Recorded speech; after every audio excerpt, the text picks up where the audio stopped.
નમસ્કાર નમસ્કાર નમસ્કાર વિદ્યાર્થી મિત્રો, વિદ્યાકુળમાં આપ સૌનું હાર્દિક હાર્દિક સ્વાગત કરવામાં આવે છે. ઓકે, ચાલો. આ ફરી વખત મળવાનું થયું.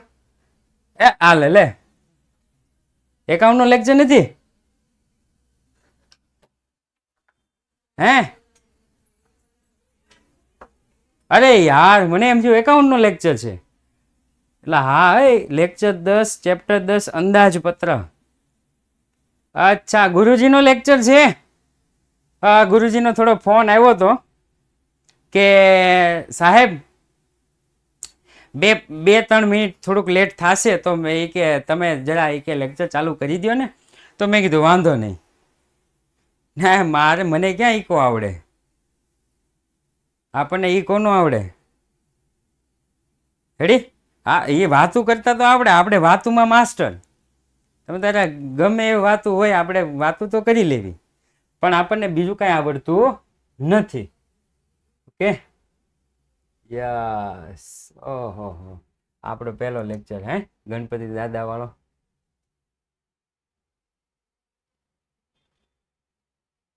હિસાબી પદ્ધતિ અને તેના પારિભાષિક શબ્દો, આવું બધું આવતું હતું નહીં?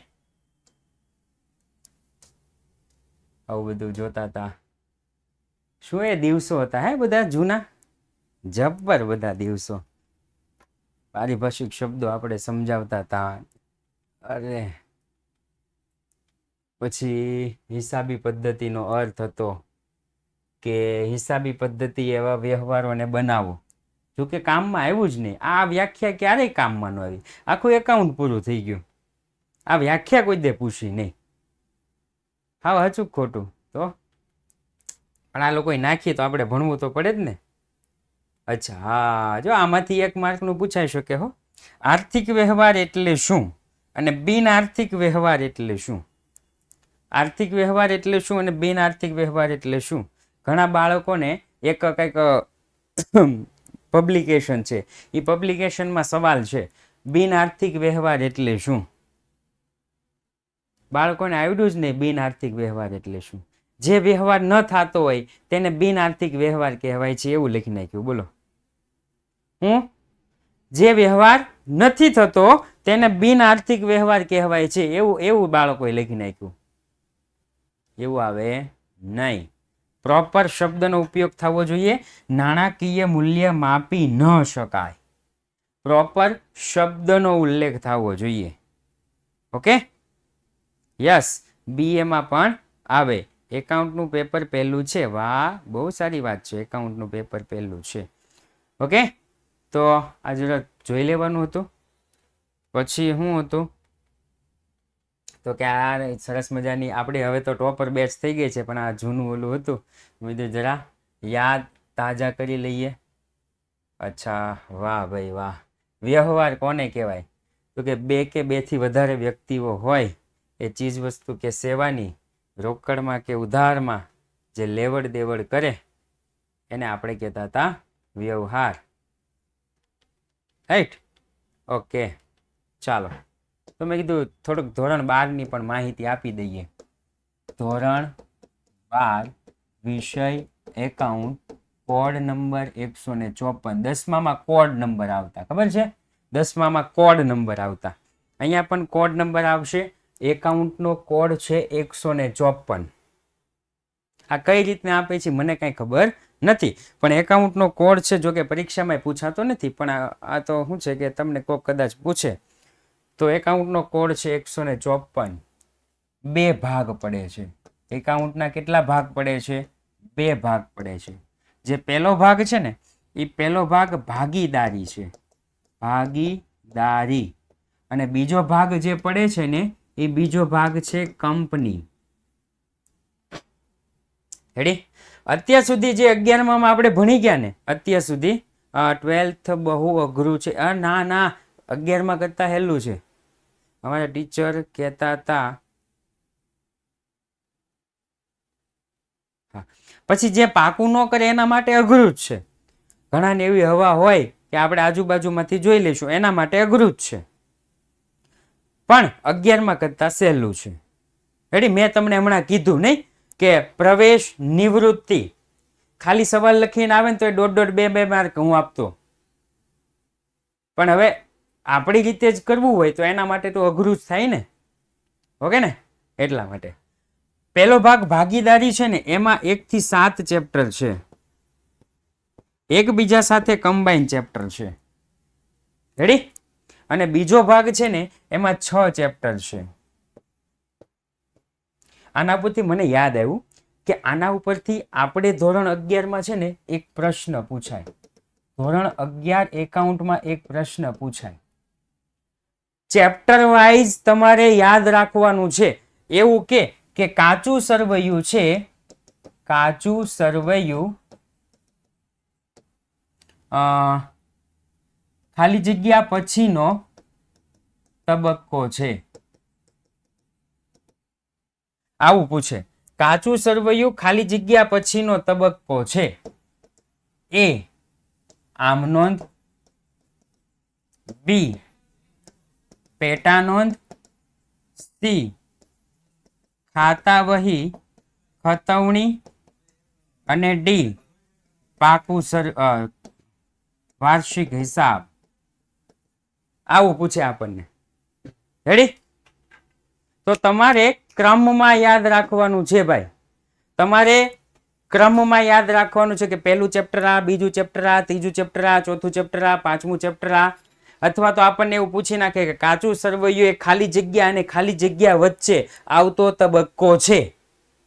તો લાઈનમાં જો તમે યાદ રાખેલું હશે તો તમને યાદ રહેશે. લાઈનમાં યાદ રાખેલું નહીં હોય તો તમને યાદ રહેશે નહીં. એટલે આનું એક ખાસ ધ્યાન રાખવું, ચેપ્ટર બધા જ લાઈનમાં યાદ રાખવા. ઓકે?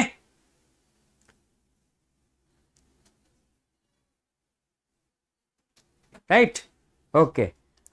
સર અમારે 11 માં એક પાર્ટનું 24 માર્કનું અને બીજા પાર્ટનું.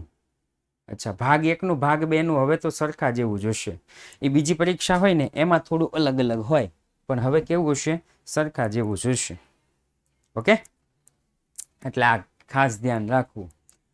ચાલો, આ મને આના ઉપરથી આ યાદ આવ્યું એટલે કદાચ તમારી પરીક્ષામાં કાંઈ પૂછાઈ જાય તો ધ્યાન રાખવું. ભાગ 2, મને એમ લાગે છે ભાગ 2 માં પેલો 11 ગુણનો એક દાખલો, 6 ગુણના 2 દાખલા, એટલે ભાગ 2 નું વેઇટેજ થોડું જાજુ હશે. મોટા મોટા દાખલા હોય ને, બિન વેપારી સંસ્થા 6 ગુણ, ઘસારો 6 ગુણ અને 11 ગુણ વાર્ષિક હિસાબના 3, એટલે 6 અને 11 21 થાય ને, 3 ચેપ્ટર 21 ગુણ. રાઈટ? ઓકે. ચાલો, તો આ બધું ધ્યાન રાખશું અને આપણે મનથી ગુરુદેવને યાદ કરીએ તો કદાચ ગુરુદેવ હવે આપણી વાત સાંભળી અને જો આવી જાય તો બહુ સારું. હે ગુરુદેવ, તમે પ્રગટ થાવ અને અમને થોડું ઘણું શીખવાડો. વાવ! ગુરુદેવ આવી ગયા છે. વાહ! હાલો હાલો. અલા પણ ગજબ. હાલો હાલો, અવાજ સંભળાય છે મારો? ચલો ચલો, હાલો હાલો. ઓકે, ચાલો ચલો, બધા લાઈવ આવી ગયા છો? હા પડો કે ના પડો? કંઈક તો પડો. Yes yes, yep yep. હાલો હાલો. ચલો, આજે આપણે કયા ચેપ્ટરનું રિવિઝન કરવાનું છે? ફટાફટ ચરાક મને કરી દો. ચાલો જલ્દી. યસ, ચેપ્ટર નંબર 10 નું આપણે રિવિઝન કરવાના છે. અંદાજપત્ર, બજેટ ઇંગ્લિશમાં જેને કહેવાય છે. કેન્દ્ર સરકાર, રાજ્ય સરકાર, સ્થાનિક સ્વરાજ્યની તમામ સંસ્થાઓ દર વર્ષે આવતા નાણાકીય વર્ષના આવક અને ખર્ચના અંદાજો જે હિસાબ પત્રમાં રજૂ કરે છે, આપણે બધા એને અંદાજપત્ર કહીએ છીએ. અને ભાઈ બહેનો, તમે બધા જોડાણા છો. હું ખાસ તમારા માટે એક નાની એવી જાહેરાત ખાસ કરી દઉં છું કે જેવી રીતે 12માં ધૂમ મચાવી તમારા માટે 12મા ધોરણના વિદ્યાર્થીઓ માટે IMPની, ઓકે, એવું જ તમારા માટે 11મા ધોરણમાં પણ ધૂમ મચાવવાની છે. ઘણાને ખબર પડી ગઈ હશે. તો ભાઈઓ બહેનો, આવતીકાલથી એ બધું આવવા માંડવાનું છે, દરેકે દરેક વિષયનું. તો ખાસ તૈયાર થઈ જજો. ઓકે, યુટ્યુબના સેશન્સ આવતીકાલથી તમારા માટે લાઈવ થવાના છે, હે ને? તો આપણે વાર લગાડ્યા વગર 10મું ચેપ્ટર શરૂ કરીએ. બાય ધ વે, ઓકે, આજે થોડોક છે ને 10મું ચેપ્ટરનું રિવિઝન છે અને હું એમાં 10 મિનિટ એક્ઝેક્ટલી લેટ આવ્યો છું, હે ને, એટલે બહુ મેળ બેસી ગયો છે. તો આપણે શરૂ કરીએ. આ ફેર ગુજરાતનું બજેટ કેટલું છે? ગુજરાત સરકારની વેબસાઇટ છે ગુજરાત.gov.in, ગુજરાત ગવર્મેન્ટની વેબસાઇટ છે, એમાં તમે જોઈ શકશો A to Z એક્ઝેક્ટલી આંકડા. મહેશ મને અત્યારે યાદ નથી આ દીકરા, પણ તમે જોઈ શકશો એને. ઓકે, ગુજરાત સરકારની વેબસાઇટ છે ને, ગુજરાત ગવર્મેન્ટ એવું લખજો એટલે તમને વેબસાઇટની અંદર મળી રહેશે. હે આમ કરીને ભૂપેન્દ્ર પટેલ જે આપણા મુખ્યમંત્રી છે એમનો ફોટા આમ કરીને આવશે, બરાબર, અને એની બાજુમાં કનુભાઈ દેસાઈ આમ કરીને આવશે. આ બે નાણામંત્રી કનુભાઈ દેસાઈ છે આપણા, અને ભૂપેન્દ્ર પટેલ આપણા મુખ્યમંત્રી છે. તો એ તમે સર્ચ કરજો, મળી રહેશે. એવી રીતે સેમ કેન્દ્ર સરકારનું જાણવું હોય તો નિર્મલા સીતારામન, એમની વેબસાઇટ નથી પણ ફાઇનાન્સ મિનિસ્ટ્રી છે, મિનિસ્ટ્રી ઓફ ફાઇનાન્સ એવું લખશો તો તમને ભારત સરકારનું અંદાજપત્ર મળી જશે. ઓકે, આવું છે તો જરાક મારી પાસે સુવિધા, હું તમને ફટાફટ બતાવી દઉં. હા, where is I am not. હાલો, ગુજુભાઈ છે, ગુજુભાઈનું આપણે ગૂગલ ક્રોમનું આઈડી વાપરીએ.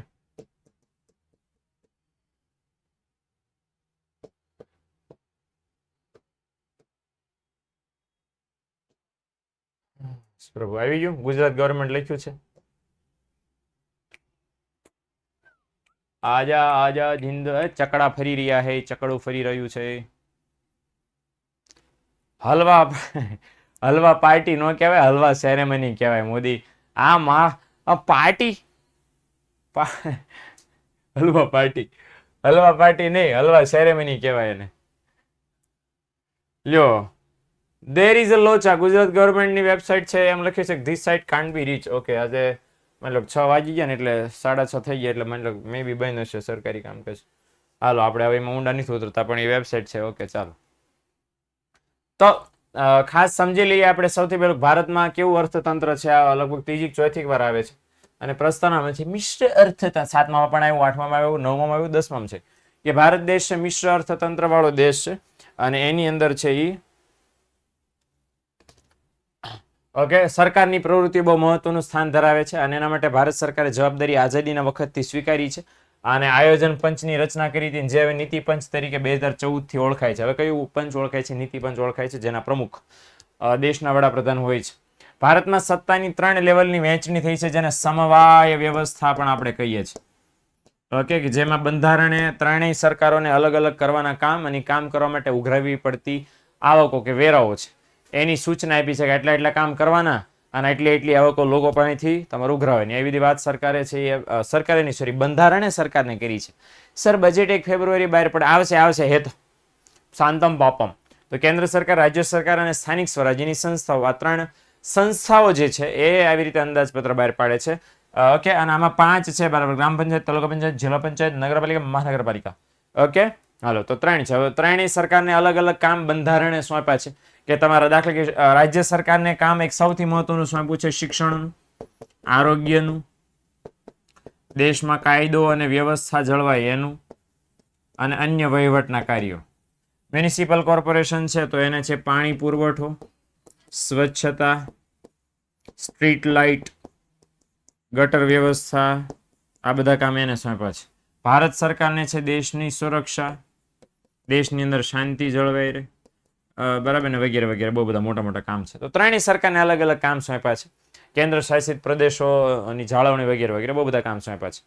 ઓકે, હવે આ બધા જે કામ સોંપ્યા છે એ કામ કરવા માટે નાણાં જોઈએ. હવે નાણાં ક્યાંથી ઉઘરાવવાના? ઉઘરાવવા માટે સરકારે એમને વેરો લેવાની છૂટ આપી છે, કે કઈ સરકારે કેટલો વેરો ઉઘરાવવાનો. જીએસટી સરકાર લાવી એ આ જ બંધારણની જોગવાઈમાં ફેરફાર કરીને સરકાર લાવી. તો 3 રાજ્યો પોતપોતાની રીતે એને શું કહેવાય, જે સત્તા આપી છે એને ધ્યાનમાં રાખીને આ રીતે વેરો છે એ વેચી શકે છે. Okay, done. Hello sir, chapter 10 માંથી કેટલા માર્ક્સનું પૂછે? બેટા, આ સવાલ તમારા જે સ્કૂલના જે સર છે એને ખાસ પૂછવા જેવો છે. શા માટે?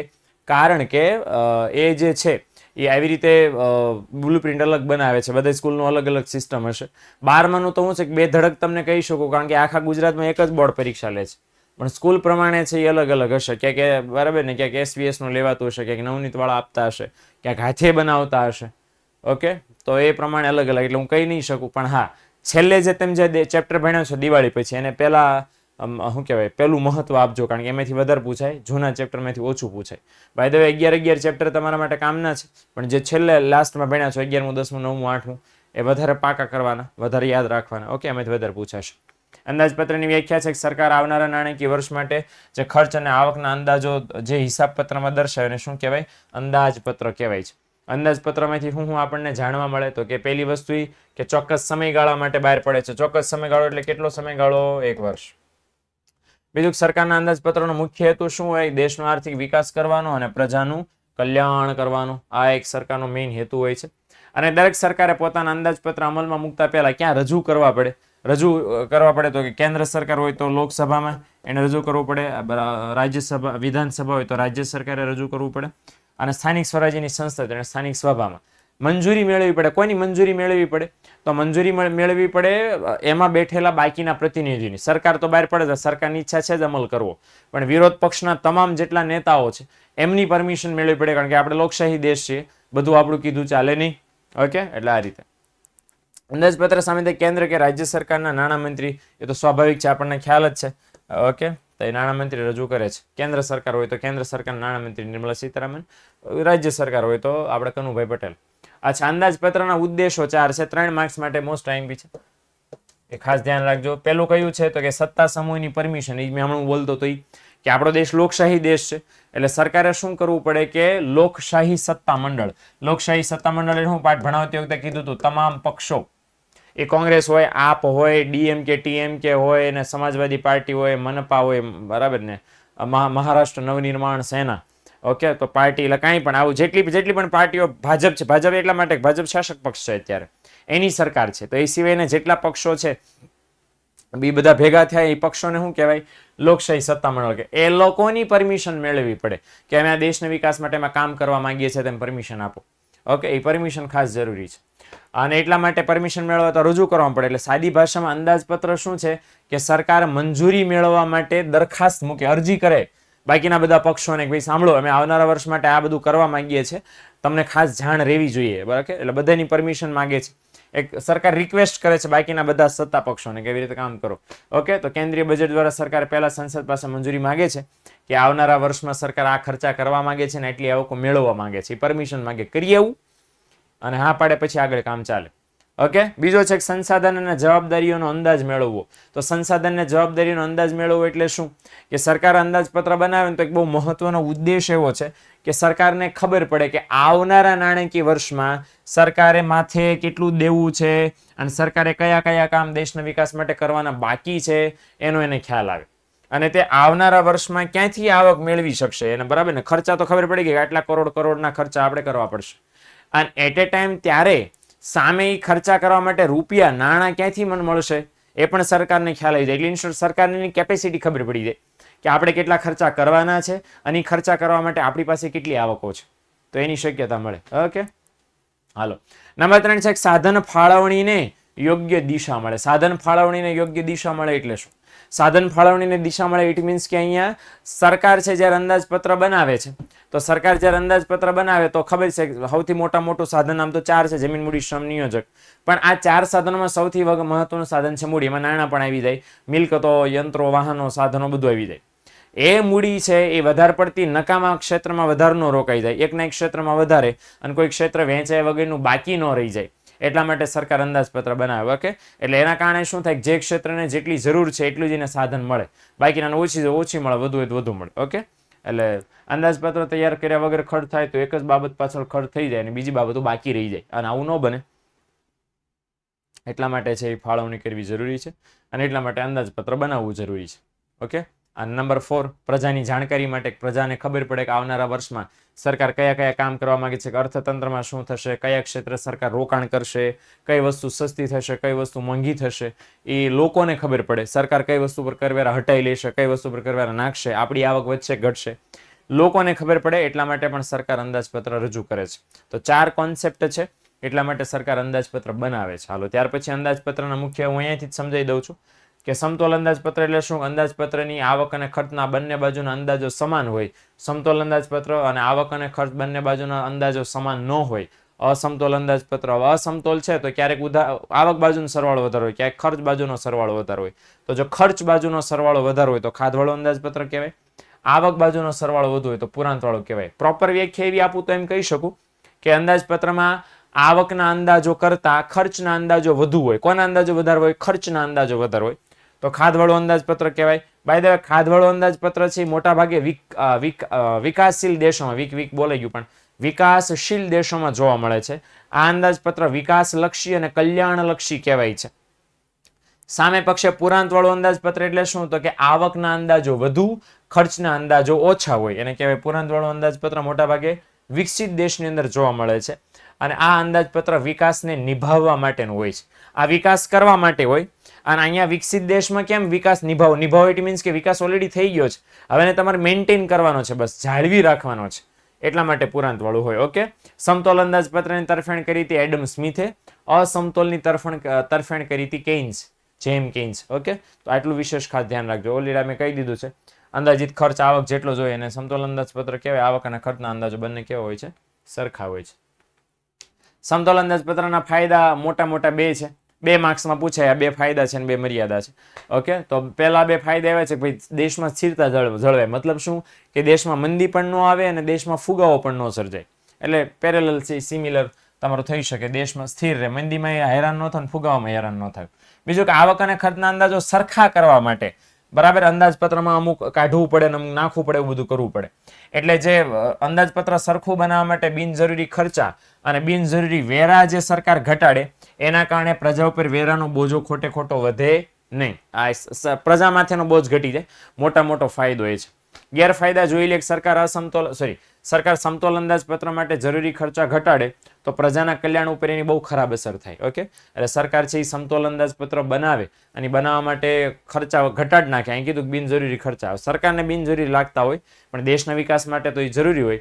તો જ્યારે સરકાર છે સમતોલ અંદાજપત્ર બનાવે ને બનાવવા માટે જ્યારે ખર્ચા ઘટાડ નાખે તો એના કારણે દેશના વિકાસ ઉપર, પ્રજાના કલ્યાણ ઉપર ખર્ચા ઘટે એટલે અસર થાય. ઓકે, આપણા ખર્ચા ઘટે તો ફાયદો થાય પણ સરકાર છે એ દેશના વિકાસ માટે ખર્ચા કરતી હોય. જેટલા ઓછા ખર્ચા એટલો ઓછો વિકાસ. સિમ્પલ.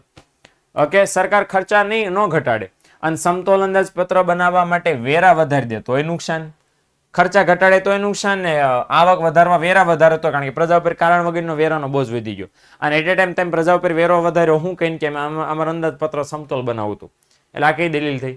એટલે કહેવાનો મતલબ એ છે કે સરકાર બિનજરૂરી ખર્ચા ઘટાડે તો કલ્યાણ ઉપર ખરાબ અસર થાય અને બિનજરૂરી વેરા વધારી દે તો દેશના લોકોની પ્રજા છે એમના પર બોજ વધી જાય. આ 2 પ્રોબ્લેમ છે. એટલે 2 માર્ક્સની અંદર ફાયદા મર્યાદા પૂછાય તો આ ધ્યાન રાખજો. ટીક કરતા જજો. બોલો, એડમ સ્મિથ સમતોલ અને જેમ કેઇન્સે અસમતોલ અંદાજપત્રની તરફેણ કરી હતી. ઓકે, અસમતોલમાં 2 છે ખાધવાળા, પુરાંતવાળા. તો અસમતોલનું બધું છે કે ભાઈ અંદાજિત ખર્ચા આવક કરતા વધુ હોય તો એને કહેવાય અંદાજિત ખર્ચ ગ્રેટર ધેન. આને શું કહેવાય? Greater than. એટલે મતલબ આ વધુ છે, આ કેવું છે? ઓછું. ઓકે, તો ક્યાં જોવા મળે છે? તો કે વિકસતા દેશમાં. વિકસતો દેશ એટલે કેવો દેશ? વિકાસશીલ દેશ. વિકાસમાન પણ કહી શકો. એ ખૂબ ખર્ચો કરે છે. વિકાસલક્ષી, કલ્યાણલક્ષી કહેવાય. સંરક્ષણ, શિક્ષણ પાછળ બહુ બધો ખર્ચો કરવો પડે.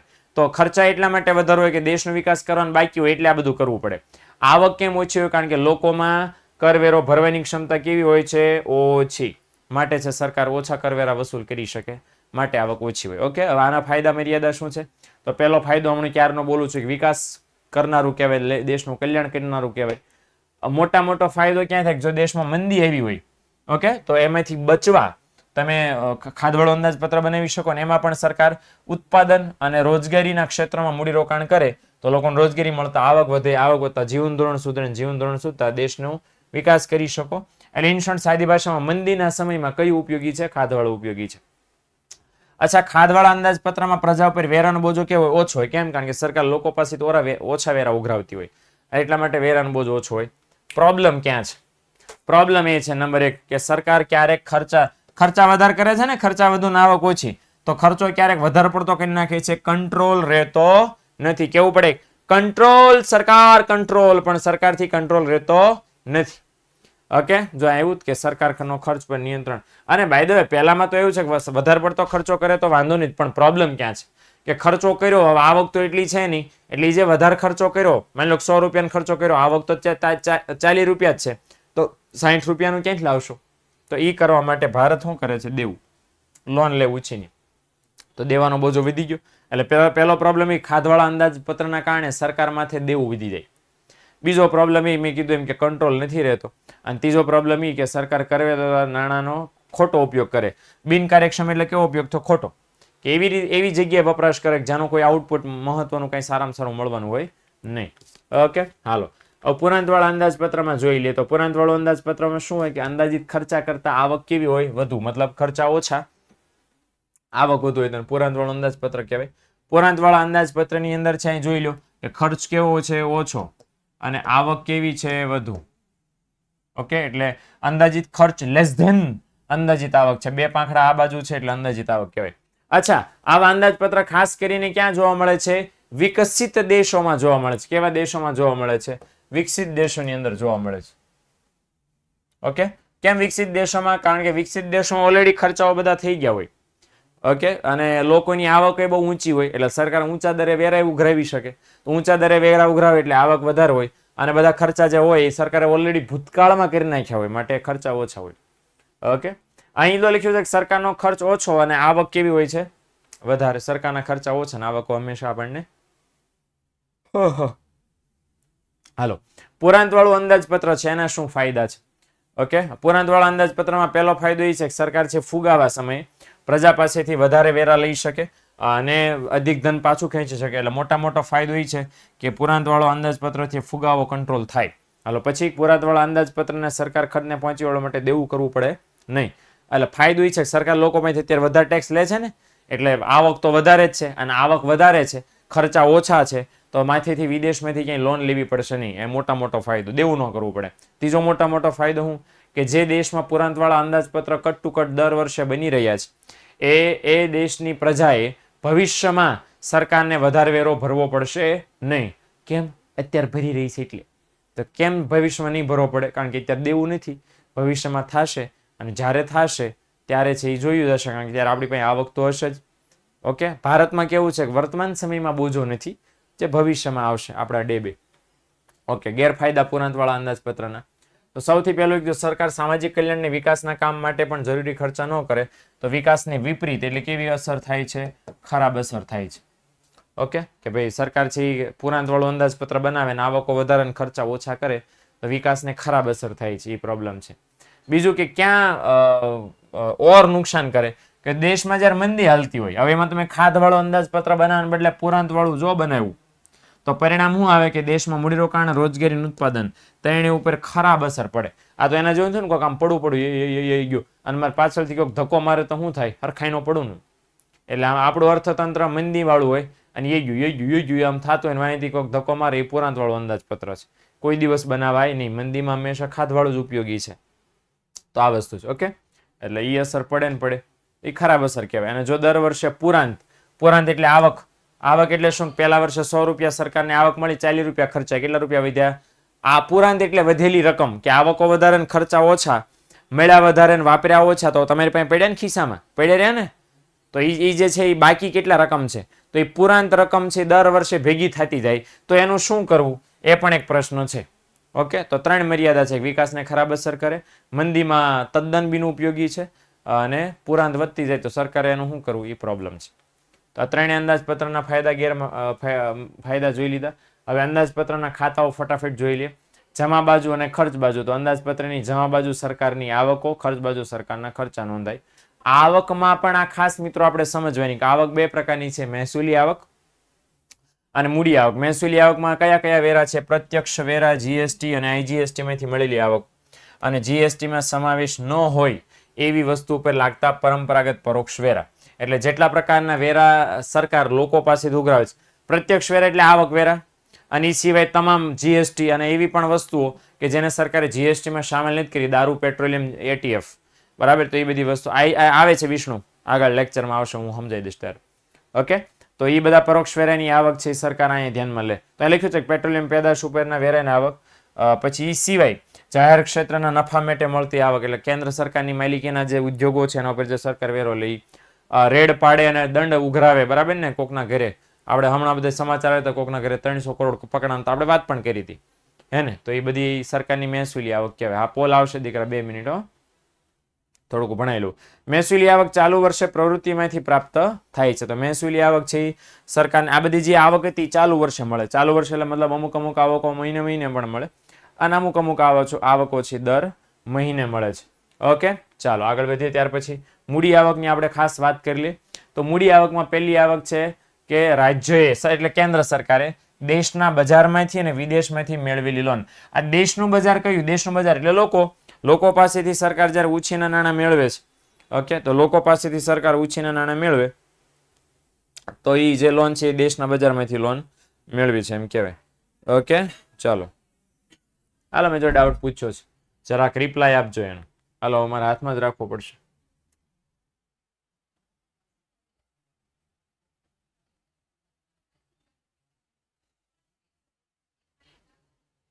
Okay, done. ચાલો, તો રાજ્ય દેશમાંથી અને વિદેશમાંથી મેળવેલ લોન. પછી મધ્યસ્થ બેંકમાં કરજ એટલે શું? ઉછીના લીધેલ નાણાં.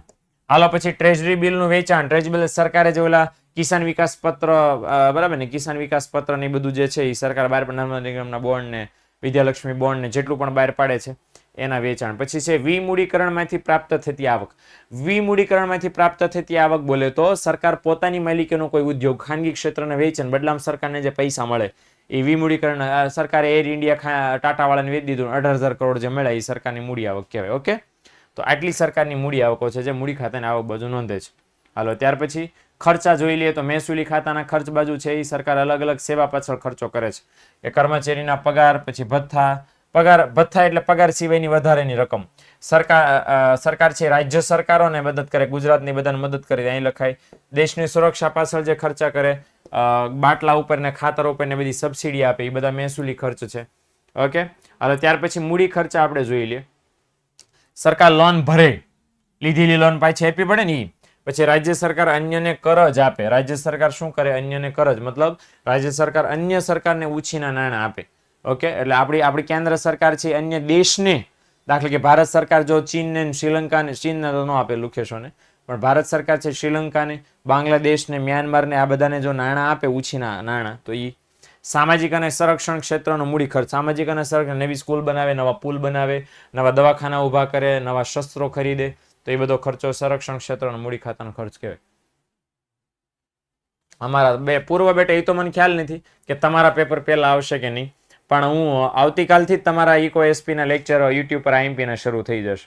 ઓકે, અને અમે એવું સેટઅપ કરવાના છે કે જે ઓલું એક કોમન બોર્ડ આપે છે ટાઈમ ટેબલ 11મા ધોરણની વાર્ષિક પરીક્ષા માટેનું, એને ફોલો કરવાના છે. નહીંતર શું છે કે ભાઈ 11મું ધોરણ છે એટલે બધી સ્કૂલો પોતપોતે રીતે ટાઈમ ટેબલ ગોઠવતી હોય છે, પણ એક કોમન છે 3 કે 4 તારીખ વાળું એક કોમન ટાઈમ ટેબલ છે, મને ખ્યાલ છે ત્યાં સુધી. ઓકે, તો એ પ્રમાણે આપણે ચાલવાના છીએ. બધું થશે પણ પેપરના દિવસે બધું આવી જશે. ઓકે, વાંધો નહીં, ટેન્શન નહીં લેતા. પણ પછી શું છે, હું તમને આ બધું કહું છું અત્યારે, પણ પછી તમે જો યુટ્યુબમાં જોડાણા નહીં તો બધું નકામું ને દીકરાઓ. એટલે ફૂલ હાજરી ત્યાં તમારે જોશે. અહીંયા જેમ હાજર કરો છો એમ જ ત્યાં પણ, હે ને. ચાલો, તો જીએસટી ની વાત કરી લઈએ આપણે જરાક. આઈજીએસટી વિષનું આવી જશે, જરાક ધ્યાન આપજે આમાં. ઓકે, હાલો, તો કરવેરા બહુ મહત્વના છે, અને કરવેરાના 2 પ્રકાર છે, પ્રત્યક્ષ વેરા, પરોક્ષ વેરા. પ્રત્યક્ષ વેરો એટલે આવકવેરો, અને પરોક્ષ વેરો એટલે જીએસટી, જે સરકાર વસ્તુ કે સેવાઓ પર લે છે. ત્રણેય સરકારો છે પરોક્ષ વેરા આપણી પાસેથી અલગ અલગ સ્વરૂપે ઉઘરાવી શકે, પણ ભારત સરકારે એવું નક્કી કર્યું કે ભાઈ અલગ અલગ પ્રકારના વેરા નથી ઉઘરાવવાના થતા, એક જ પ્રકારનો વેરો આપણે નક્કી કરીએ. અને નક્કી સરકારે ક્યારે કર્યું? આ 3 વાર આવશે માહિતી. 1 જુલાઈ 2017 રોજ ભારત સરકારે નક્કી કર્યું કે આખા ભારત દેશમાં એક જ દરનો વેરો અમે લેશું, અને એનું નામ રાખવામાં આવ્યું વસ્તુ અને સેવાનો કર, GST, goods and service tax. નામ નવું નથી. આપણી સિવાય વિશ્વના અન્ય 14 દેશો આપણી પહેલા લોન્ચ કરી ચૂક્યા છે, લાગુ કરી ચૂક્યા છે. એટલે આપણે 15માં 16માં દેશ હતા આ લાગુ કરવા વાળા. એટલે આપણે કઈ નવો મોર નથી માર્યો આપણે.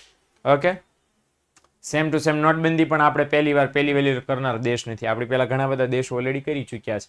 એટલે इसमें कुछ મૂંઝાને કા નહીં. સરકારે બસ જૂનું કર્યું છે, નવું નહીં. કોને કહેવાય? જીએસટી. ઓલરેડી કહી દીધું વસ્તુ પર નાખવામાં આવતો કર એટલે જીએસટી. શોર્ટમાં કહેવાય વસે કહો તમારી ભાષામાં. તો કેન્દ્ર અને રાજ્ય સરકારના અલગ અલગ પરોક્ષ વેરા હતા, અને ભારત સરકારે શું કરી નાખ્યા? રદ. અને રદ કરીને જે નવો વેરો સરકારે લાગુ પાડ્યો એને આપણે જીએસટી કહીએ છીએ. અને એક પ્રકારનો પરોક્ષ વેરો છે ભેગા કર્યા છે બંને સરકારના વેરા. હવે એક વિશેષતા એ છે કે આજે નવા વેરા લાવ્યા એટલે સીધી વાત છે, કોઈને ખબર ન હોય, અંદાજ ન હોય કઈ રીતે એનો રિસ્પોન્સ મળશે લોકો તરફથી, વેપારીઓ તરફથી. એટલે સરકારે એનું મેનેજમેન્ટ કરવા માટે એક સમિતિ બનાવી છે જેનું નામ છે જીએસટી કાઉન્સિલ, અને જેમાં દેશના નાણામંત્રી છે એ કાઉન્સિલના અધ્યક્ષ હોય, અને સમિતિમાં છે રાજ્યના નાણામંત્રી એના હોય. ઓકે, તો એના હેડ સમિતિના દેશના નાણામંત્રી, અને સમિતિના સભ્યો કોણ, તો કે રાજ્યો, ભારત દેશના જેટલા પણ રાજ્યો છે એ બધાના નાણામંત્રી રહેશે. ડન. ઓકે, એ આગળ આપણે વળી પાછી આમાં અહીંથી બીજી વાર જોશું. હવે કયા કયા વેરા છે હું એક એક સમજાવતો નથી અત્યારે, પણ આટલા બધા વેરા છે. આ બધા વેરા કોના છે? રાજ્ય સરકાર અને કેન્દ્ર સરકારના. આ બધા કેન્દ્ર સરકારના વેરા યલો કલરના, અને આ બધા રાજ્ય સરકારના વેરા યલો કલરના. આ બધાને દૂર કરીને ભારત સરકારે છે જીએસટી નો અમલ કર્યો. આ બધામાંથી એકમાત્ર છે એ સેન્ટ્રલ, ક્યાં ગઈ એ, સારી બેઝિક કસ્ટમ ડ્યુટી, એ ભારત સરકારે દૂર નથી કરી. એ ભારત સરકારે એમનામ રાખી છે, લખ્યું છે કે બાકાત રાખવામાં આવી છે લિસ્ટમાંથી. એને દૂર નથી કરી. વિદેશમાંથી આજની તારીખે પણ તમે કોઈ મોજ શોખ મનોરંજન વાળી વસ્તુ ખરીદો તો તમને જીએસટી તો લાગશે, એ પણ લાગશે. ઓકે, તો આ જે છે બેઝિક કસ્ટમ ડ્યુટી, આ બેન પલોઠી વળીને બે ગયા, હું રદ નહીં થાવ, આ બધાને રદ કરો કરી નાખો. એટલે આ બધા માની ગયા. ખાસ જીએસટી આવે તો પછી આપણે ક્યાં કઈ જરૂરત છે, બધા માની ગયા. પણ આ બેઝિક કસ્ટમ ડ્યુટી બેન કે ના, બરાબર હું નહીં જાઉં, આમ કરીને ખંભા ઊંચા કરીને બેન બે ગયા. ભારત સરકાર કે વાંધો નહીં ભાઈ, અમારે તો જીએસટી લાગુ પડે છે, આટલા બધા રદ થઈ ગયા, તમે એક આવશે તમને વાંધો નથી. ઓકે, મને ઊભું થતા ન આવડે હાલે મહેશ, તો એવું હે, આ તો મને મહેશે ટાઈપ કર્યું ને ત્યારે મને એવું છે મને ઊભું થતા ન આવડે, આમ કરીને બોલ્યો. ઓકે, આવો બરાબર, મેં ઝૂકેગા નહીં, આમાં તો ઝૂકેગી નહીં આવે ને બેટા. હાલા એવું કહેતી હશે મે બી, મને ઊભું થતા ન આવડે, હું ઊભું નહીં થાવ, તાઈ કરી લો, જાઓ જ્યાં કિલ્લા કોડવા હોય ના તમે કરી દેજો, હું નહીં ઊભી થાવ. મારા મમ્મીને કહી દે, મારા મમ્મીને કે ખબર નાના છોકરા, મારા મમ્મીને કહી આવું, જોઉં માં જોજો, એટલે સામે વાળા ફફડી જાય બિચારા કે હમણે આવશે તો તે વાવાઝોડું સારું, અને એમ બોલા બિચારા કે હશે હવે નહીં કરી બસ. અને છોકરીને મોજ પડી ગઈ, જોયું ધાક, જોઈ ધાક આપણી. હા ત્યારે અલગ હું લેવા ભારત સરકારે જીએસટી લાવી, તો કેન્દ્ર સરકારની દલીલ હતી કે બધા રાજ્યો અલગ અલગ દરે વેરા ઉઘરાવતા હતા. કેન્દ્ર અને રાજ્ય સરકાર એક જ વસ્તુ પર બે વેરા નાખતી હતી, અને પ્રોબ્લેમ શું હતો તો લોકો પર બોજો વધી જતો હતો વેરા ભરવાનો. આ મેઇન 3 રીઝન હતા, પણ 3 માર્ક્સ માટે લખી શકાય એ આ બધા છે. ઓકે, તો સૌથી પહેલું ભાઈ ભારત સરકારની ગણતરી શું હતી કે ભાઈ અમારે અલગ અલગ વેરા નથી રાખવો, એક જ વેરો નાખવો છે. બીજું કે અલગ અલગ રાજ્યો અલગ અલગ દરે વેરા લેતા હતા, એ તફાવતને નાબૂદ કરવો છે. ત્રીજું કે વહીવટ, આ જે વેરાનો વહીવટ છે એ સરળ રીતે થાય, જલ્દીથી મળી જાય આપણને, અને એ વેરો મેળવવા માટે સરકારે વધારે વિશેષ ખર્ચો કરવો પડે નહીં, તો કરકસર. પછી વહીવટમાં ડિજિટલાઇઝેશન એટલે આધુનિક રીતે લોકો વેરો ભરી શકે, ઓનલાઈન ડન. દર મહિને જીએસટી ભરવાનો છે વેપારીઓને, તો પેલા ઓફલાઈન કરવા જાય તો કેવડી લાઈનો મહિને થાય વેપારીઓની, અને એટલા માટે ડિજિટલાઇઝેશન સરકારે કર્યું કે ભાઈ જીએસટી આવે એટલે બધું ઓનલાઈન થાય, અને વેપારીઓ ડિજિટલ વર્લ્ડથી પરિચિત થાય. અને હાલો, કરચોરી અટકાવવા માટે બહુ બધા લોકો જૂના વેરા હતા એમાં ઓનલાઈન ફોનલાઈન હતું નહીં, બધું ઓફલાઈન વેરા ભરી દેતા હતા, હાલી જતું હતું. પણ કરચોરી અટકાવી હતી એટલા માટે બધું સરકારે ઓનલાઈન કરી નાખ્યું. અને બીજું કે વેરાને વધારે ઉત્પાદક એટલે ઉપયોગી બનાવાતા, સરકારને એક્ઝેક્ટલી જાણવું હતું ભાઈ વેરા કેટલા મળી શકે આપણને એમ છે, એ બધું કરવા માટે સરકારે જીએસટી લાવીને. છઠ્ઠું કયું હતું કે પરોક્ષ વેરાનો જે બોજો સરકાર માથે પડતો હતો, સરકાર માથે નહીં, પ્રજા માથે. કઈ રીતે થતું હતું જીએસટી પહેલા? તો પહેલા આવું હતું કે 100 રૂપિયા છે, હવે એમાં એમ કે 18% ટેક્સ લાગુ પડશે, તો કેન્દ્ર સરકારે 18% લે પ્લસ રાજ્ય સરકારે 18% લે, એટલે કેટલા રૂપિયા થયા? 136 રૂપિયા આ કેન્દ્ર અને રાજ્યના. પણ હવે પછી જીએસટી આવી ગયું, સરકારે કીધું 100 રૂપિયાની વસ્તુ અને એમાં 18% જીએસટી લાગશે, તો પછી ટોટલ 18 રૂપિયા પ્લસ થાય. ટોટલ કેટલા રૂપિયા પ્લસ થાય? એમાંથી 9 રૂપિયા કેન્દ્ર સરકાર લે અને 9 રૂપિયા રાજ્ય સરકાર લે. આપણે ટોટલ કેટલા ભરવાના? 118. તો આ બોજો થતો હતો.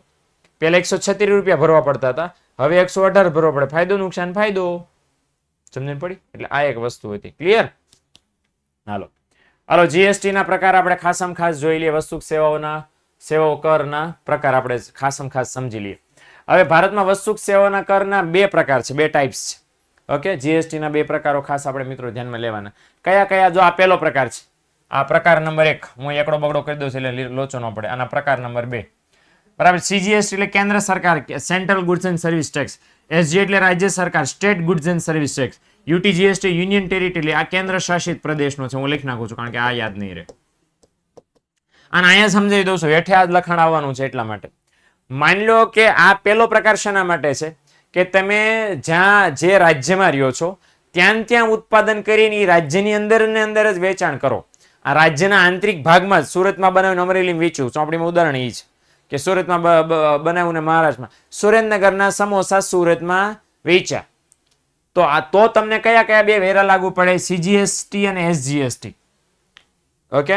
પણ તમે દીવમાં, દીવ દમણ છે ને દીવ, એ દીવમાં તમે ગયા, દીવમાં ગઈને તમે છે એ પાણી બનાવ્યું, ફિલ્ટર વોટરનો પ્લાન્ટ નાખ્યો એમાં, તો તમને કયો વેરો લાગુ? અને પછી તમે દીવમાં વેચ્યું તો તમને કયો વેરો લાગુ પડે? યુટીજીએસટી અને સીજીએસટી. સીજીએસટી તો લાગુ પડે જ. ઓકે. એટલે તમે સુરતમાં બનાવો તો સીજીએસટી ને એસજીએસટી લાગુ પડે. અને તમે કેન્દ્ર શાસિત પ્રદેશમાં વસ્તુ બનાવીને વેચો તો સીજીએસટી અને યુટીજીએસટી લાગુ પડે. અચ્છા, આઈજીએસટી નું ફૂલ ફોર્મ શું થાય? Integrated goods and service tax. આ ઇન્ટિગ્રેટેડ એટલે સંકલિત વસ્તુ અને સેવાનો કર. આ શું બાય ધ વે કે તમે એક રાજ્યમાં વસ્તુ સેવાનું ઉત્પાદન કર્યું અને બીજા રાજ્યમાં વેચવા ગયા, બરાબર, કે ભાઈ સુરતમાં વસ્તુ બનાવીને બેંગ્લોરમાં વેચવા ગયા, તો કયો વેરો તમને લાગુ પડે? એકમાત્ર આઈજીએસટી. ઓકે. પુષ્પા વાળું ઉદાહરણ આપ્યું તો તમને કદાચ ખ્યાલ હોય તો કે પુષ્પા જો કાયદેસર રીતે પુષ્પા જ હોત, પુષ્પા ફ્લાવર જ હોત, પુષ્પા ફાયર ન હોત તો પુષ્પા સરકારને વેરો ભરે. ખટારા કુવામાં ન નાખે અને લાકડા નદીમાં ન નાખે, બરાબર ને. પોલીસ વાળા નાકે ઉભા હોય એને હપ્તા ન દેત, આવું બધું ન કરે. સમજણ પડી? એટલે આ રીતે તો ઓલરેડી મેં કહી દીધું છે એમ, હે ને. તો આમ પુષ્પા, ઓકે, તો પુષ્પા છે ઝૂકતા નહોતા, પુષ્પા પલળી જતા હતા કારણ કે કુવામાં નાખી દેતા હતા. એટલે પુષ્પા શું કહેતા હતા? ઝૂકેગા નહીં, મેં પલળેગા.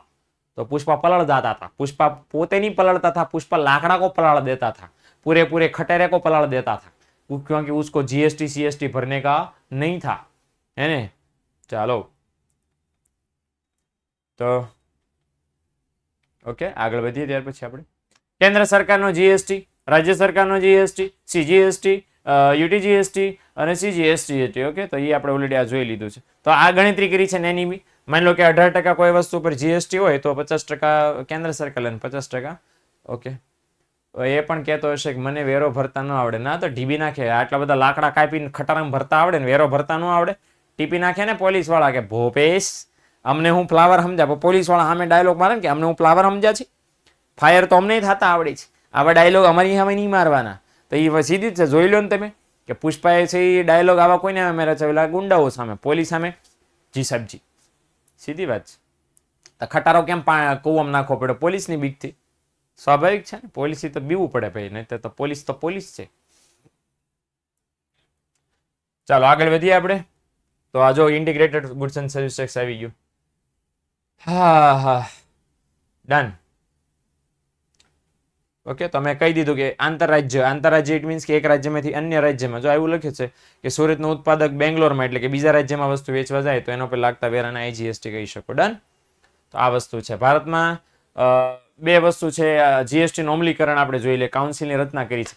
કાઉન્સિલની રચના સરકારે કરી હતી કે એક જ વેરો લાગુ થવો તે નક્કી કરવા માટે એક સંસ્થા હોવી જરૂરી છે. માટે ભારતમાં વસ્તુ સેવાઓ કરના નિયમન દર નક્કી કરવા માટે ભારત સરકારે જીએસટી કાઉન્સિલની રચના કરી છે.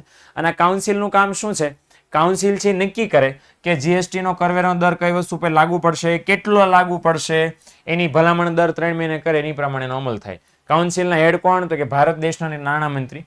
અને એને સમિતિના સભ્યો કોણ? તો કે ભારત દેશના તમામ રાજ્યોના નાણામંત્રી. સામે તે એ લોકોની મીટિંગ ક્યારે મળે છે? દર 3 મહિને એ લોકોની મીટિંગ મળે અને એમાં એ લોકો નક્કી કરે, ડિસ્કસ કરે શું ફેરફાર કરવો, વધારો કરવો, ઘટાડો કરવો, બરાબર, આવું કરવું એમ. ઓકે. હવે જીએસટી માં ભારત સરકારે એવું નક્કી કર્યું છે કેટલા પ્રકારના જીએસટી ના દર લેવાય છે. યાદ રાખજો કેટલા પ્રકારના? 5 પ્રકારના. કયા કયા 5 લખું છું? 0%, 5%, 12%, 18% અને 28%. એમ કે 0% થોડો કહેવાય પણ એ કહેવાય. તો 5%, 5 દર છે. જીએસટી ના કેટલા દર છે? 5. 0%, 5%, 12%, 18%, 28%. 0% કોનો પર લાગુ પડે છે? ખેત પેદાશ, શાકભાજી, છૂટકના, શિક્ષણ અને આરોગ્ય. એના પાછળ ઉપર લાગુ પડે છે 0%. બાકીની તમામ વસ્તુઓ એ દવા ને કપડાં ને ઘડિયાળ ને માર્કર ને પેન ને રિમોટ ને આ ડિસ્પ્લે ને કેમેરો ને કમ્પ્યુટર ને મોજા ને આ બધા ઉપર 5% થી લઈને 28% લાગુ પડે. તમને એમ થાય સાહેબ 28% શેના ઉપર? તો 28% મોટા ભાગે મોજશોખ ને આઈફોન ને કાર ની બધા ઉપર છે 28% વેરા લાગુ પડે. ઓકે, હોટલમાં ખાણીપીણીમાં જાવ ત્યાં.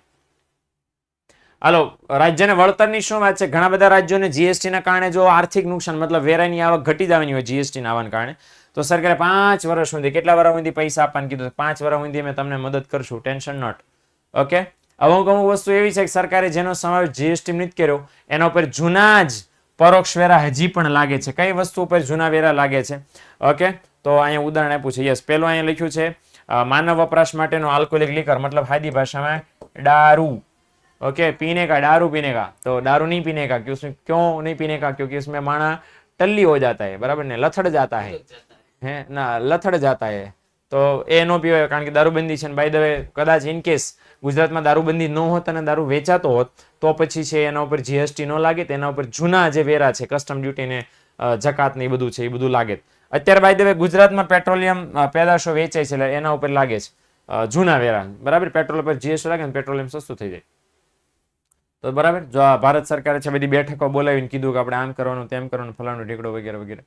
તો ભારતમાં બંધારણીય સુધારા થઈ ગયા. ત્યાર પછી કઈ તારીખે છે? તો કે 1 જુલાઈ 2017 થી રાજ્ય અને કેન્દ્ર સરકાર દ્વારા ઉઘરાવાતા 17 જેટલા વેરા છે દૂર કરી દીધા ને એની જગ્યાએ વસ્તુ સેવાનો કરવેરો છે ઉઘરાવવાનું સરકારે નક્કી કરી દીધું છે. ઓકે, તો 17 પ્રકારના વેરા 2017 ના રોજ સરકારે દૂર કર્યા. 1 જુલાઈના રોજ જીએસટી નો અમલ કર્યો. ઓકે, આ છે ટેક્સ ક્રેડિટની યોજના. તો ટેક્સ ક્રેડિટની યોજના વાય ધીસ કોલાવેરીડી, તો કે વેપારીને અગાઉ એવું હતું કે અગાઉ ભરેલા પરોક્ષ વેરાની પૂરેપૂરી વેરા શાખ નહોતી મળતી. સાદી ભાષામાં આ પણ તમને મોઢે સમજાવી દઉં, સાવ સહેલું છે. માની લો કોઈ વેપારીએ વસ્તુની ખરીદી કરી કાચા માલની અને ત્યારે છે એને 10,000 જીએસટી ભર્યો. કેટલો ભર્યો? 10,000 જીએસટી. હવે એને માલ બનાવ્યો, પ્રોસેસ કર્યો, તૈયાર માલ બનાવ્યો ને વેચવા ગયો ત્યારે વેચાણ વખતે સરકારે એવું કીધું કે આ ભાઈએ 35,000 જીએસટી ભરવાનો થશે. લાવાલા 35,000 ભરો. વેપારી શું કે છે? Stop it. મેં પહેલા કેટલો વેરો ભર્યો છે? 10,000. જો આવી ગયું, બોલો કે ભાઈ વોટ ઇઝ ધીસ ફાફડાની ડીશ. ઓકે, કે મેં ઓલરેડી પહેલા 10,000 ભર્યો છે, હું હવે શું લેવા ભરું?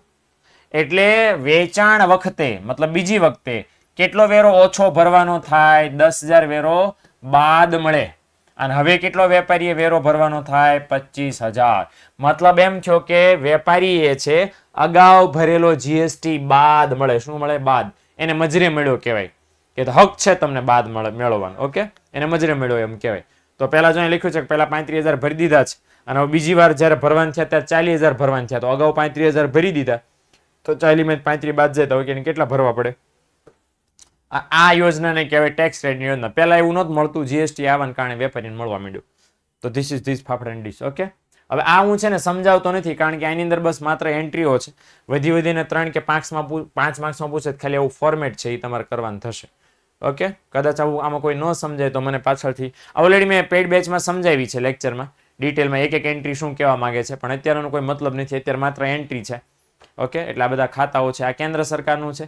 બસ એટલું સમજાવી દઉં કે કેન્દ્ર સરકાર અંદાજપત્ર બનાવે તો મહેસૂલી ખાતાની ખર્ચ બાજુ ખર્ચના બે વર્ગીકરણ કરે, આયોજિત ખર્ચા અને બિન આયોજિત ખર્ચા.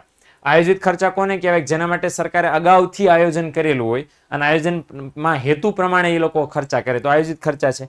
બિન આયોજિત ખર્ચા એવા કે જે સરકારે ફરજિયાત દર વર્ષે કરવાના જ હોય છે, એના માટે સરકાર આયોજન કરતી નથી. એના માટે આયોજન કરવું પણ જરૂરી નથી કારણ કે દર વર્ષે ફિક્સ જ હોય, કરવાના હોય છે.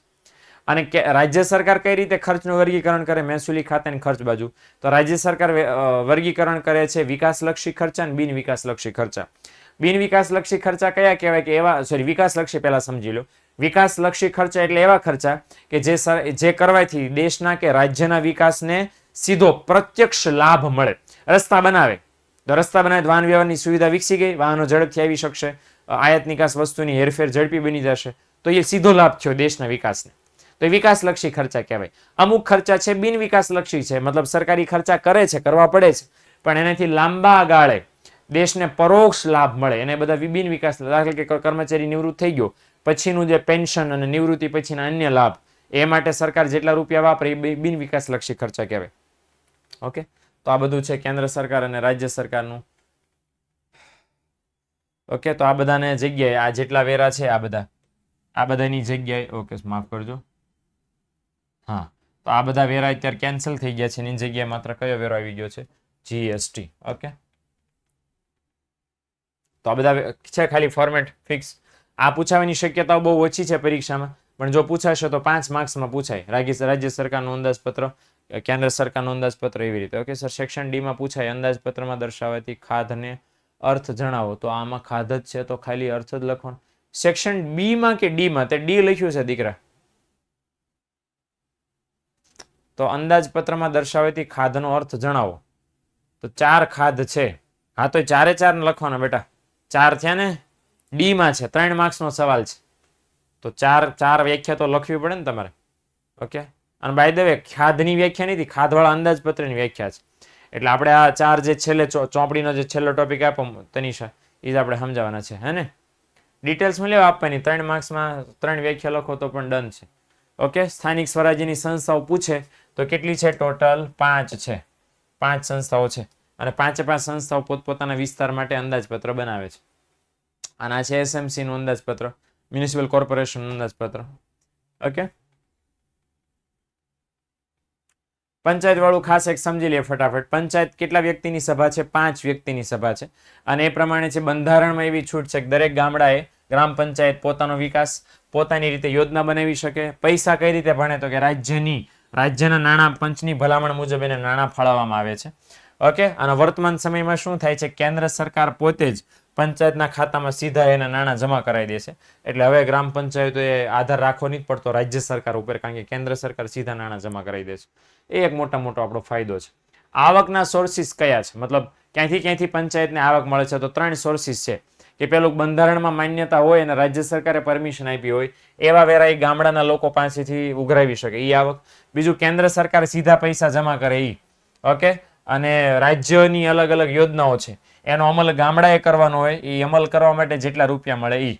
ઓકે, તો યોજના માટે મળે એ કેન્દ્ર સરકાર સીધા ખાતામાં જમા કરી, અને ગ્રામ પંચાયત ગામડાના લોકો પાસેથી જે વેરા ઉઘરાવે એ.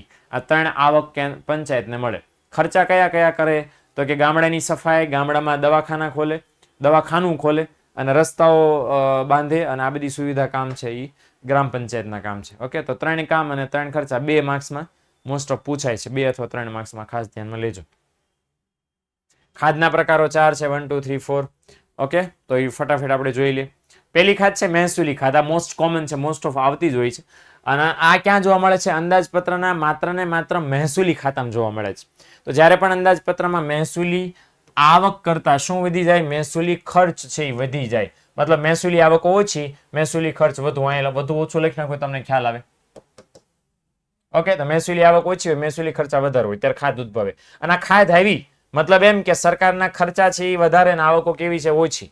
અને ખાધ આવી મતલબ એમ કે દેશના જે સરકારનું તંત્ર છે એની કામ કરવાની ક્ષમતા, કેપેસિટી, દ્રષ્ટિ કેવી છે? નીચી. ઓકે, અને બીજું પણ લખ્યું છે કે મૂડી ખાતાની આવકમાંથી આ ખાધ ભરપાઈ કરવાના પ્રયત્નો થાય છે. મતલબ આ મહેસૂલી ખાતાની ખાધ આવી, એ ખાડો પડ્યો, એ ક્યાંથી પૂરો કરવાનો? મૂડી ખાતામાંથી.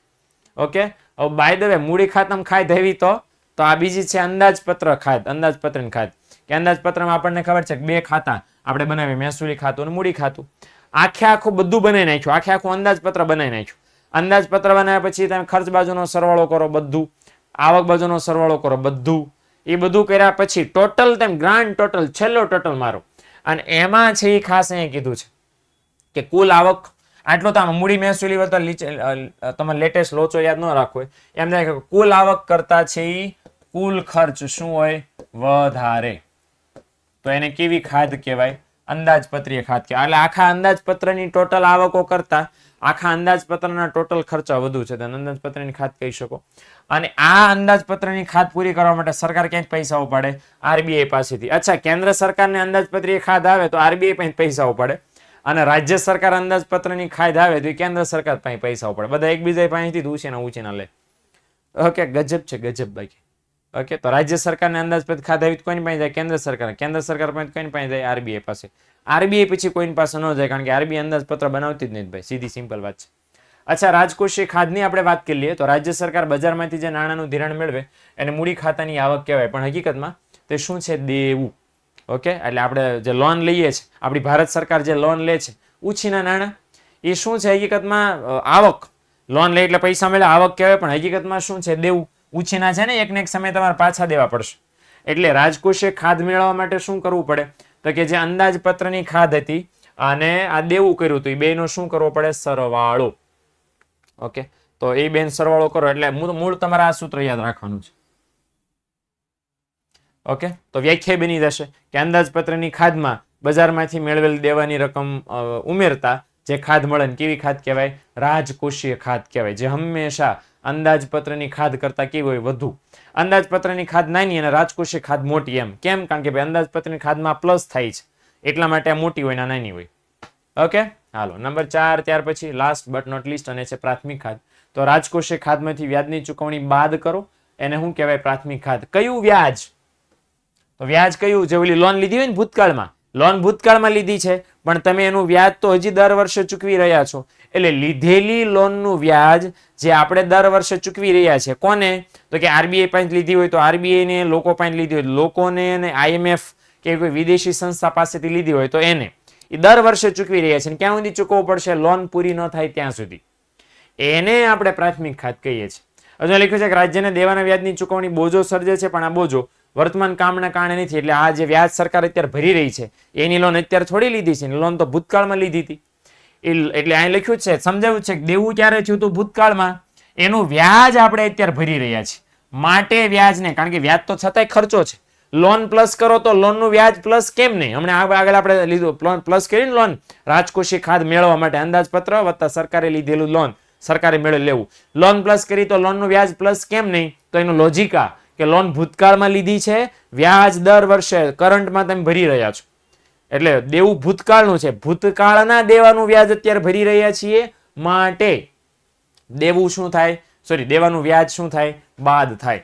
તો ઓકે, સાદું સિમ્પલ સૂત્ર છે, એવી રીતે થાય. બરાબર કે કઈ રીતે આપણું ખાસ કામ પ્રાથમિક ખાધ આપણને કઈ રીતે મળે એનું સૂત્ર, તો કે રાજકોષીય ખાધ માઇનસ વ્યાજની ચૂકવણી લ્યો. આ સૂત્ર બની ગયું. આટલું યાદ રાખો એટલે એની વ્યાખ્યા યાદ રહી જાય. ડન.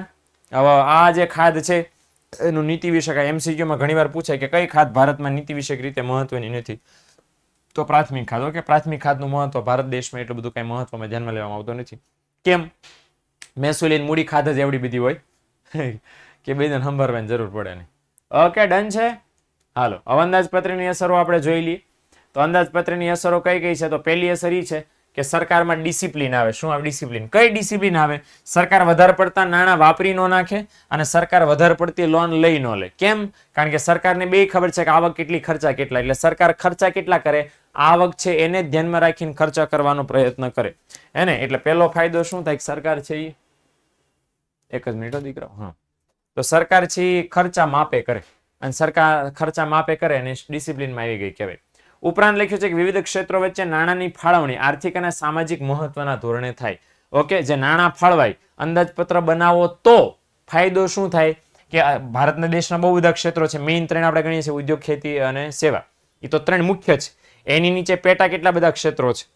તો એ તમામ ભારતના ક્ષેત્રો છે એને તમે યોગ્ય રીતે, કઈ રીતે, તો કે કેવું મહત્વ, આર્થિક મહત્વ અને સામાજિક મહત્વ, કે ભાઈ આર્થિક દ્રષ્ટિએ ક્ષેત્ર દેશ માટે કેટલું કામનું, સમાજની દ્રષ્ટિએ ક્ષેત્ર કેટલું કામનું, એના આધારે સરકાર નાણાં ફાળવી શકે. ફાયદો શું થાય? કોઈ એક ક્ષેત્રને વધારે નાણાં ન ફાળવાઈ જાય અને કોઈ બીજા ક્ષેત્ર નાણાં ફાળવાના સૌ બાકી ન રહી જાય. એ એક મોટો ફાયદો સરકારને થાય. નંબર 3, વિવિધ ક્ષેત્રોમાં નાણાકીય ફાળવણી દ્વારા સરકાર શું કરે? મૂડીરોકાણની દિશા નક્કી કરીએ કે સરકાર નહીં ખબર પડે કે આપણે આમાં ક્યાં મૂડીરોકાણ કરવું છે, ક્યાં પૈસા રોકવા છે. અને બીજો મોટો ફાયદો કે કરવેરા સરકારીમાં પ્લસ માઇનસ કરીને વપરાશ યોગ્ય આવકનું નિયંત્રણ કરી શકે. લોકો છે એની આવકને કંટ્રોલ કરી શકે. લ્યો, અંદાજપત્ર લોકોની આવક કંટ્રોલ કરવા માટેનું સાધન છે. કઈ રીતે? સરકાર કરવેરા વધારી દે તો લોકોએ વધારે કરવેરો ભરવો પડે, આવક ઘટી ગઈ લોકોની. સરકાર કરવેરા ઘટાડી દે એટલે લોકોની આવક વધી જાય. હે ને? તો વસ્તુની માંગને કંટ્રોલ કરી શકે. અને last but not least, okay, 2 આપ્યું છે કે કરવેરા અને ખર્ચનું સંચાલન કરીને સરકાર માંગ અને ફુગાવાને કંટ્રોલમાં કરે. કઈ રીતે? તો દેશમાં જ્યારે શું કહેવાય, ફુગાવો આવ્યો હોય, બરાબર, તો એ ફુગાવામાં છે સરકાર શું કરે? માંગને નિયંત્રણ કરી નાખે. મંદી આવી હોય તો માંગને વધારવાનું કામ કરે. તો કરવેરામાં અને ખર્ચમાં, એટલે અંદાજપત્રમાં ફેરફાર કરી સરકાર મંદી અને ફુગાવો બે જે છે, માંગ તો નહીં જ મે બી મંદી, ઓકે, તો મંદી અને ફુગાવો બંનેનું હેન્ડલિંગ કરે. ઓકે, અને લાસ્ટ બટ નોટ લીસ્ટ કે અંદાજપત્ર દ્વારા સરકાર છે એ વૃદ્ધિ અને વિકાસને દિશા આપે કે કેટલો વિકાસ અને કેટલી વૃદ્ધિ થઈ શકે એને ખાસ દિશા આપે છે. Okay, done. તો આટલી અસરો છે એ ખાસ અહીંયા ધ્યાનમાં આપણે લેવાની છે. ચલો, ક્લિયર થઈ ગયું? તો એ આપણે ખાસ જોશું. ડન.